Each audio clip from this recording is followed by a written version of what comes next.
In this video, I'm taking on a challenge to build myself a house in 10 in-game days of vanilla survival Valheim. No mods, no cheats, just me and my tools. Now this house for the challenge is supposed to resemble the house that you make when you're ready to move out of your original house into your first real one. To replicate this, I am starting in the Bronze Age, where I will have simple bronze tools, food, a bow and arrow, and 10 surtling cores. And at the end of the video, once the challenge is complete, I'll show you some things that you could add to the build to really make it stand out. Alright, let's get started. Day 1. Day 1 started quite peacefully, as I spawned into a new world ready and eager for an adventure. But then I remembered the clock is ticking, so I quickly left the spawn area and ventured into an unknown world. I ate some food to increase my stamina, and I admired the sunrise over the water. I then killed my first boar, winning me my first leather scraps. I also picked some berries to help with stamina, and I picked some dandelions because, well, I don't know, but we'll find a use for them later. I searched a few abandoned houses, which got me my first flint, and I killed my first deer, which got me my first deer hides. After this, I came out of the woods and ended up in a spot which felt perfect for a build. With the house location chosen, I chopped down my first trees and then built a small temporary shelter. I even took my first tree to the head. I still had some daylight left, so I ventured into the woods in search of some black forest. After locating some relatively close to my camp, I fought off some locals for mining rights to the nearby copper vein and got to work with my pickaxe. With my pockets full of copper ore, I headed back to camp. I made one more trip for copper, but after that it was getting cold and the moon was coming soon, so with the warmth of the fire, I laid down in my bed and day 1 was complete. Day 2. To start off day 2, I cleared some land in the camp and I gathered some local stone to make an outdoor workshop. I placed wood into the kiln for charcoal, and I used that charcoal to get started smelting the copper ore that I retrieved on day 1. I then gathered some wood and made a few chests for storing items. After that, I rearranged the interior of the shelter to make room for a forge for repairing my tools. I then headed back to the Black Forest to gather some tin to combine with the copper to make bronze. On the way, I managed to find not one, but 2 beehives, which would allow me to add some beehives to spruce up the main build later on. I then continued my search for tin, passing many trees, gray dwarves, and even a river before I found what I thought would be enough. At this point, it was getting dark though, so I killed a few boars and headed back to camp. When I arrived, I tried to start smelting my new tin ore, but I had forgotten to fill the kiln before I left, so I had no charcoal. So I stuffed the kiln full of wood and went to bed. Day 3. Day 3 started off by having to deal with day 2's mistakes. Forgetting to fill the kiln before exploring yesterday meant that I didn't have charcoal to fuel the furnace before I went to sleep. This meant that I would have to wait a bit longer for that sweet bronze. A minor mishap though, which was quickly forgotten by sweating it off in the nearby forest with my axe. And after a morning of cutting trees, I had my first tin from the furnace, which meant I could finally make bronze in the forge. I had uses for bronze later on, but for now this meant that I could make bronze nails, so that I could make a storage cart, thus making my resource gathering trips many times more efficient. So of course the next thing I did was spend the rest of the day in the forest with my storage cart and my axe gathering wood. I took another hit to the head, I killed a few boars, and I really started to get into the swing of things. Pun intended. After a long day in the woods, it was beginning to get dark, so I headed back to camp. Back at camp, I unloaded the wood so that I could use the storage cart tomorrow, and I crafted a few more bronze pieces for later and then went to sleep. Day 4. Waking up on day 4, I felt I was on track to finish by day 10. I figured if I gathered supplies today, I would still have 6 days to complete the build. So I began my day by filling my furnace and my kiln as usual, but then grabbed my storage cart and headed straight to the previously used copper vein in the nearby Black Forest. This time though, I had a storage cart to bring back the rest. After protecting my fallen over storage cart from some Black Forest bandits, I gathered the rest of the copper vein and loaded it up into the storage cart. I then began gathering core wood so that I could build a taller main building than I could with just regular wood. After chopping down pretty much all of the pine trees within the small sliver of Black Forest next to my camp, it was getting dark, so I headed home hoping that this would be enough core wood for the main build. When I got back, I emptied the storage cart and loaded up the kiln and the furnace. After that, I finished the day by relighting the fire in my cabin for warmth in the long cold night and drifted off into sleep. Day 5. Finally, time to start building. I started the day by bringing a storage cart full of wood down the hill to the build site. I then flattened the ground and laid out an 8x12 meter rectangular frame for the build. After that, I placed 4 corewood poles to make a central tower that would stick out of the roof. I then filled in a simple floor, and I also built a 4-meter tall frame for the walls. Next, I built a basic shape for the roof to get an idea of what the roof could look like and to also understand how tall the build would be. This would allow me to then increase the height of the corewood poles in the center of the building to 14 meters tall to stick out of the top of the new roof. And I may or may not have gotten duped by a ladder at the same time. Next, I added a spot for a bridge to come out of the main tower and lead over to another tower that would be on the side of the build. I also added a small addition to the side of the house for a chimney. I then admired my work from the view of a ladder, deciding that I was ready to come back and build the walls on day 6. I finished up my work for the day by replenishing some of my wood stores with the last bit of sunlight that remained. Day 6. Day 6 was all about the walls.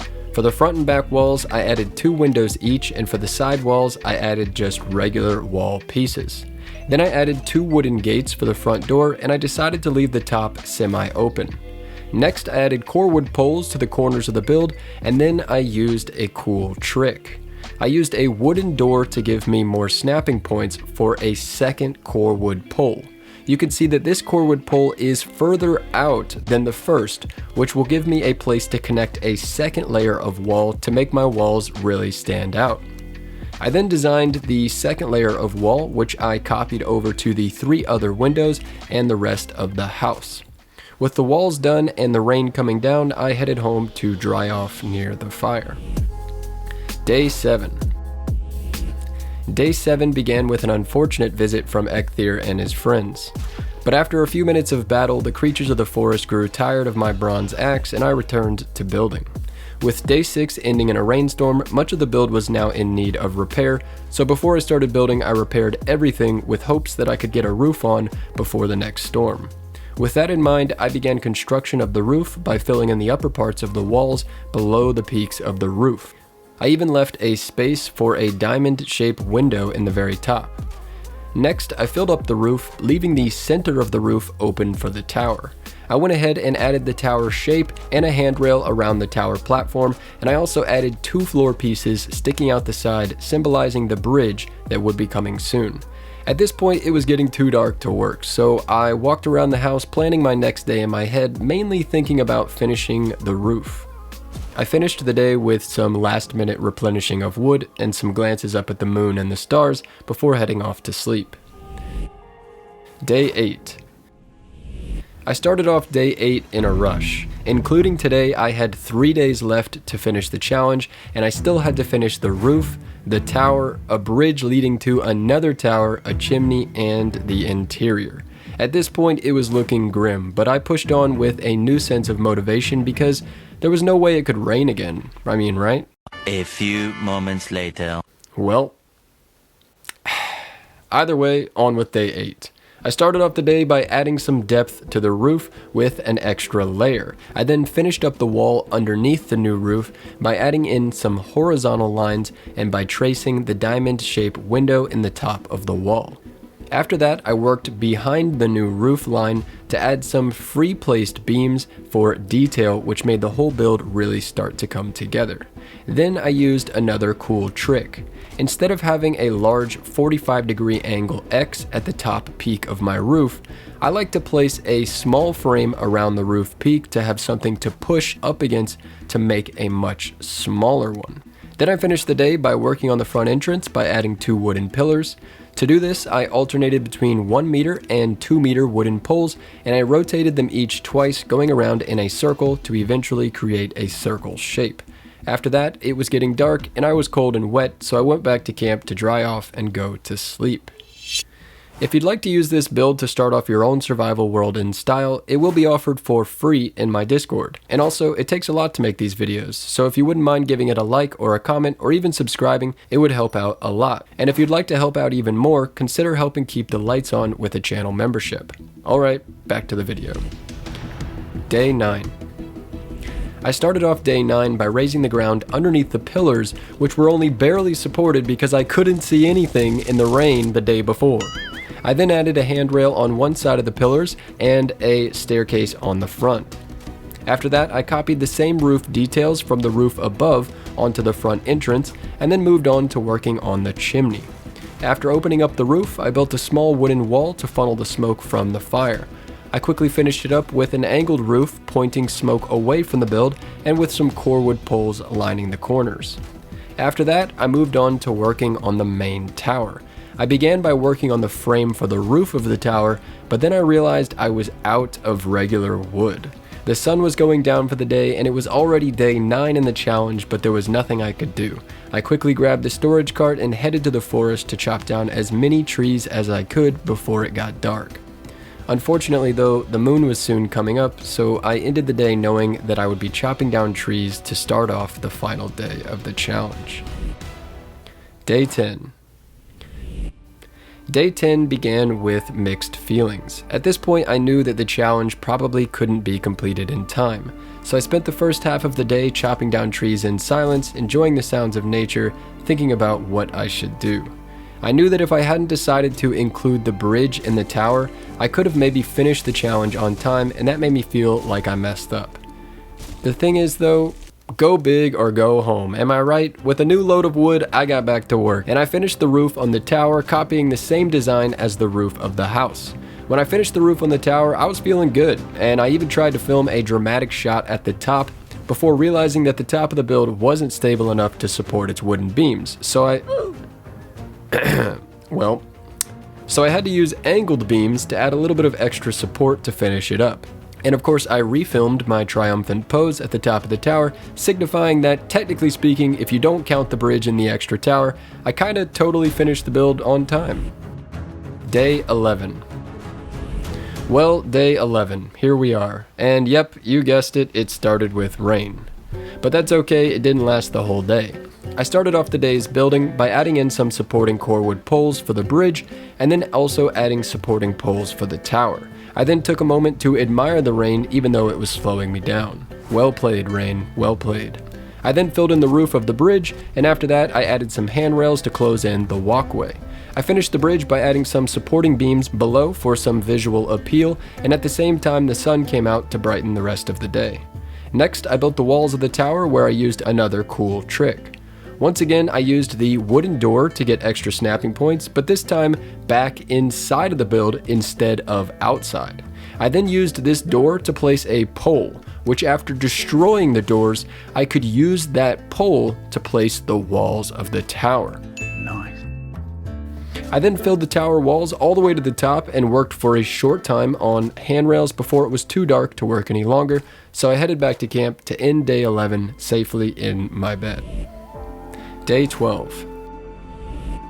Day 12 began like any other day. I took a good look at the house before getting to work.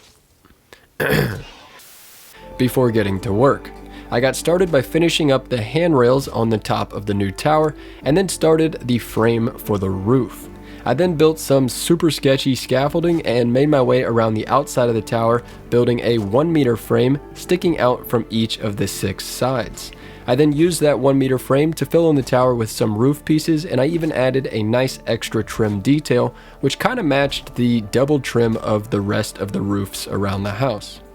After that, I got to work on the walls of the tower where I added X's over the doorway, and I added a baseboard feature at the top of the tower with a double line for detail. I even opened up the middle of the tower for some light on the inside, and then added the same baseboard feature from the main house around the bottom. I then filled in the inside of the tower with a staircase during the last bit of light from the day, and after that I went to sleep with some pleasant thoughts, knowing that I could probably finish the build tomorrow and be done only a few days late. Day 13. I started off day 13 admiring the build through the mist. I then traveled up the new stairs in the side tower to make sure that they worked and then connected them up to the bridge. After this, I polished up the top of the main tower and dropped down inside the build to add another staircase that would officially provide access to both towers. Now at this point, I knew that if I hurried, I could definitely finish today, but I was completely out of wood, so rather than wasting precious time chopping down trees, I disassembled my old camp. It got me a few stacks of wood and had to be done anyway. On the inside of the house, I built a few handrails separating the main room, I added a storage area in the extra bit of wall near the chimney, and I added a bench to warm up by the fire after a long day. After that, a forge and also a workbench and some accessories were added, making the space officially functional. Next, I added some bunk beds, a table, some chairs, a deer rug, and some lighting to make the space a home. I even found a use for those dandelions with some yellow banners, which brought the build to 9 comfort. I then finished it up with some shields and some trophies on the walls. Then I stepped outside to admire the build one more time. Now, under the light of the night sky, I could finally put away my hammer and my axe and lay down to sleep in my new home, 13 days after the start of the challenge. Now that the challenge is complete, it's time to make this build stand out. The first thing I did is add a dock, which incorporates a rock that is slightly in the water. Then I added a path that goes all the way around the house. This path has various decorations along the way and also has a few bits of handrail to make it feel more legit. As you make it around the back, you'll see a log storing area, and as you go around to the side, you'll see a small farm with raised ground around it, making it feel more organic. And finally, I decided to add a few vines here and there, which you can spawn in with cheats or use a mod to place. That is that for the video though. I hope you enjoyed. More coming soon, and I will see you in the next one.